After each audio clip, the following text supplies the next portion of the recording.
तो पिछले एपिसोड में सुन टैन्यू के पास आया था और वो सबके सामने इसकी बेइज्जती करने लगा था। अब इसकी वजह से टैन्यू इस पर काफी गुस्सा हो जाता है और सुन से कहने लगता है कि मैं टावर के ऊपर धीमे चढ़ूं या तेज चढ़ूं, इस बात से तुम्हें कोई मतलब नहीं होना चाहिए। अब टैन्यू के इस बात का सुन को भी गुस्सा आने लगता है। तब टैन्यू कहता है कि तुम मेरे साथ में फाइट करना चाहते हो, लेकिन मैं तुम्हारे इस बात को क्यों मान जाऊं? आखिर तुम हो कौन? लेकिन फिर टैन्यू सुन से कहता है कि चलो आज मैं तुम्हें एक चांस देता हूं, और अब सुन को लाइफ एंड डेथ मैच के लिए चैलेंज करता है। इसके बाद टैन्यू बिना डरे इसके सामने आकर खड़ा हो जाता है। अब टैन्यू के इस एटीट्यूड को देख सुन सोचने लगता है कि इसके पास में लेवल को क्रॉस करने की एबिलिटी है, इसलिए वो जानबूझकर मुझे फाइट के लिए चैलेंज कर रहा है, लेकिन मुझे इसमें केयरफुल रहना होगा। इसके बाद सुन कुछ देर सोचता है और वो सबसे पहले टैन्यू के ऊपर अटैक करने का डिसाइड करता है, क्योंकि इसे लग रहा था कि ऐसा करने से वो टैन्यू को आसानी से हरा देगा। इसके बाद सुन टैन्यू से कहने लगता है कि तुम तो हमारे पील फैक्शन के हीरो हो, क्योंकि तुम टावर के 108वें फ्लोर के ऊपर चढ़ गए थे,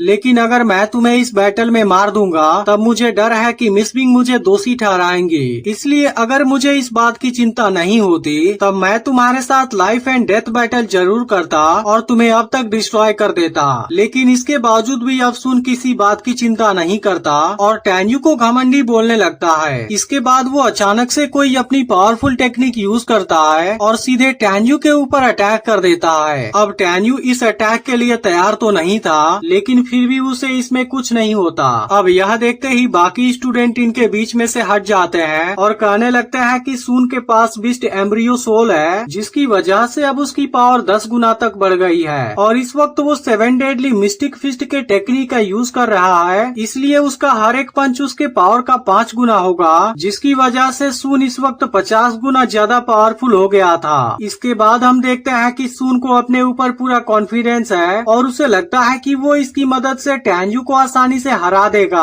अब इस बात से टैन्यू परेशान था, लेकिन इसके बावजूद भी वो पीछे नहीं हटता। इसके बाद सून जैसे ही अगली बार इस पर अटैक करने आता है, टैन्यू भी अपनी फुल पावर का यूज कर देता है, जिसकी वजह से सून इसे कुछ भी नहीं कर पाता और अब टैन्यू बहुत आसानी से इसे पीछे भेज देता है। अब इस बात से सुन काफी हैरान हो जाता है, क्योंकि इस वक्त इसका 7 डेडली फिस्ट 50 गुना ज्यादा ताकतवर था, लेकिन इसके बावजूद भी टैन्यू ने केवल एक पंच में इसे हरा दिया। इसलिए सुन को इस बात पर यकीन नहीं होता और उसे टैन्यू के ऊपर बहुत ज्यादा गुस्सा आ जाता है। इस बात पर टैन्यू कहता है कि चलो अब तुम मेरा भी एक पंच देख लो। इसके बाद वो काफी स्पीड से इस पर अटैक करने आता है, लेकिन सुन भी बहुत आसानी से खुद को बचा लेता है और इसके बाद वो टैन्यू का हाथ काटने के लिए इसके ऊपर अटैक कर देता है। लेकिन इसके बाद यहाँ मौजूद सभी स्टूडेंट काफी हैरान हो जाते हैं, क्योंकि टैन्यू ने केवल अपने एक हाथ से इसके तलवार को पकड़ लिया था, जो सच में काफी हैरानी वाली बात थी। इसके बाद टैन्यू अपने फ्लेम वाली पावर का यूज करता है, जिसकी वजह से सुन की तलवार एक झटके में डिस्ट्रॉय हो जाती है। अब इस बात से सुन और ज्यादा हैरान हो जाता है, क्योंकि टैन्यू ने इसके बिस्ट सोल स्वॉर्ड को एक झटके में डिस्ट्रॉय कर दिया था। इस पर टैन्यू कहता है कि चलो मैं तुम्हें अपना एक और पंच दिखाता हूँ, और इसके बाद वो इसे किक मारकर दूर फेंक देता है। इसके अलावा अब टैन्यू अपने तेज स्पीड का यूज करता है और इसके ऊपर काफी पावरफुल अटैक कर देता है। यह देख सुन कहने लगता है कि मैंने थोड़ी सी लापरवाही कर दी, नहीं तो तुम मेरे सामने नहीं टिक पाते। अब इसके इस बात को सुनकर टैन्यू मुस्कुराने लगता है और कहता है कि तुम्हारे जैसे लोग मेरा सामना करने के लिए खुद को काबिल समझते हैं। इसके बाद टैन्यू इसके ऊपर अपने प्रेशर को बढ़ा देता है, जिसकी वजह से सून का पैर बुरी तरह से टूट जाता है। इसके बाद वो टैन्यू को कुछ भी नहीं कर पाता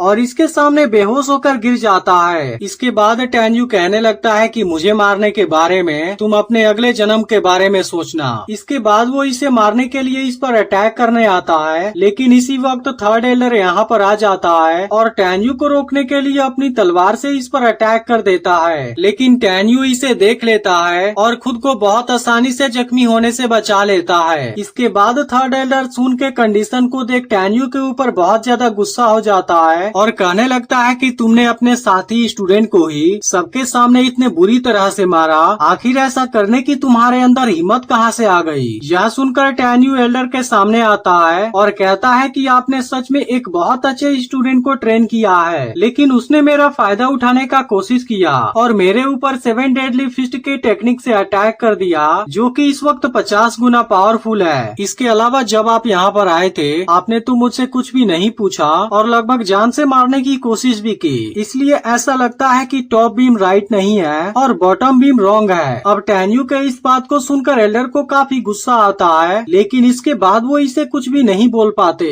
यह देख टैन्यू कहता है कि क्या हुआ, क्या आप भी मुझे परेशान करना चाहते हैं और फिर से ऐसा करना चाहते हैं। लेकिन अब एल्डर इसे कोई जवाब नहीं देता और इसके बाद वो एक स्टूडेंट से पूछता है कि क्या टैन्यू झूठ बोल रहा है। तब स्टूडेंट बताती है कि टैन्यू में कोई भी गलती नहीं है, क्योंकि सबसे पहले सुन ने ही टैन्यू के ऊपर अटैक किया था। अब इसकी वजह से एल्डर टैन्यू को कुछ भी नहीं बोल पाता। इसके बाद टैन्यू एल्डर से कहता है कि आपको इसके ऊपर ध्यान रखना चाहिए, क्योंकि डॉग कभी भी अपना रास्ता नहीं बदल सकते, इसलिए अगर इसने फिर से मेरे साथ ऐसा कुछ करने की कोशिश की उसके बाद मैं केवल इसका पैर ही नहीं तोड़ूंगा। इस पर एल्डर टैन्यू से कहता है कि इतना घमंडी होना कोई अच्छी बात नहीं है। इसके बाद वो जख्मी सून को उठाता है और इसे अपने साथ लेकर यहाँ से चला जाता है। इसके बाद टैन्यू सोचने लगता है कि पेंग सियू यान ने तो मुझे टावर पर चढ़ते वक्त मार ही दिया था, लेकिन उसके पास में सोल रिफाइनिंग रिल्म के केवल 6 लेवल वाली कल्टीवेशन थी, इसलिए अगर उसने मेरे साथ ऐसा कुछ किया होता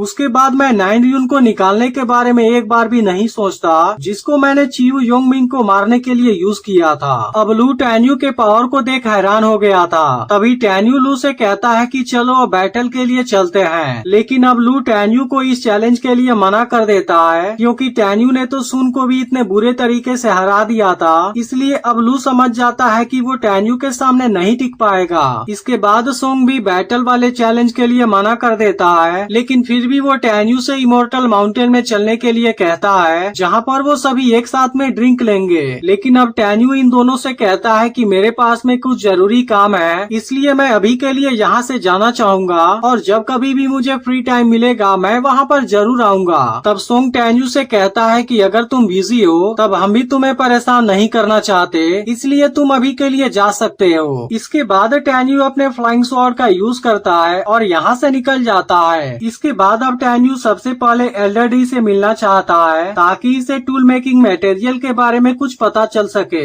लेकिन इस वक्त टैन्यू भी नहीं जानता था कि एल्डर डी कहाँ पर है, इसलिए वो सबसे पहले कैंगलिंग माउंटेन में जाने का डिसाइड करता है और एपिसोड इसी के साथ में एंड हो जाता है। लेकिन अगर आपने पिछले एपिसोड को मिस कर दिया हो तो लेफ्ट वाली वीडियो जरूर देख लेना और चैनल को सब्सक्राइब करके नोटिफिकेशन को ऑल पर जरूर सेट कर देना।